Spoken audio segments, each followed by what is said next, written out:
Tell us a little bit about this partnership and the work you're doing with the Pentagon. Sure, Emily. For the better part of 17 years, we've had experience deploying our technology to screen for folks that could have elevated skin temperatures carrying a virus, really beginning with the SARS outbreak. So when we were asked to work with the Pentagon to install this technology at their visitor center, we're really important. Although it's a big building, there are thousands of people that come to work there every day, and so helping to have a screening technology to make them safe is something we're really proud to be a part of. So talk to us about how the technology works and what separates it from other body temperature detectors. Yeah, so we've pioneered infrared technology. Indeed, our name stands for forward-looking infrared, and everything radiates heat. So our cameras cannot just see that heat, but quantify it.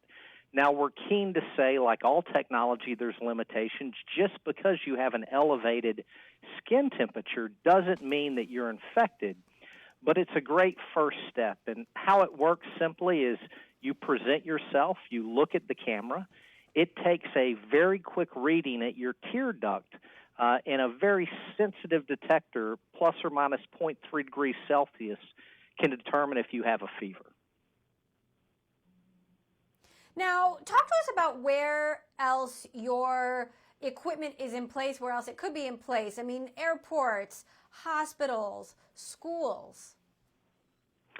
Yes, so our history in doing this largely was in the Asia-Pacific region with SARS and N1H1, et cetera, and the main application would be at ports and borders. So screening travelers as they come in through an airport that could have a fever, and then if they are detected to have elevated skin temperatures, they'll go on for secondary screening. Again, it doesn't mean you're infected just because your skin temperature is elevated. But with this pandemic, we've seen demands from all sorts of sectors, as you could imagine. Earlier in the month, we announced a partnership with General Motors, for example, where they, as they return to work, they want to screen all their workers as they enter their factories and facilities. Now, talk to us about what other agencies or what other companies we might see you work with. I mean, think about a company like Amazon, which has been struggling to continue deliveries but make sure its own workers are social distancing and had several outbreaks in warehouses across the country. Could we see you work with a private company like Amazon?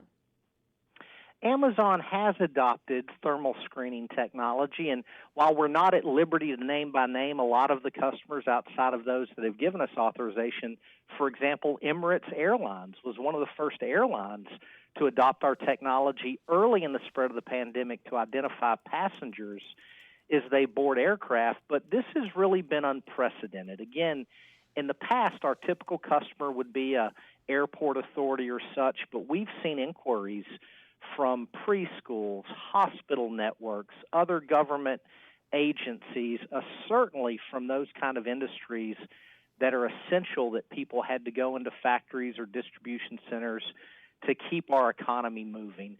And this tool, if used the right way, all technology has limitations, can be a very effective tool at screening out those individuals that potentially could be carrying the virus.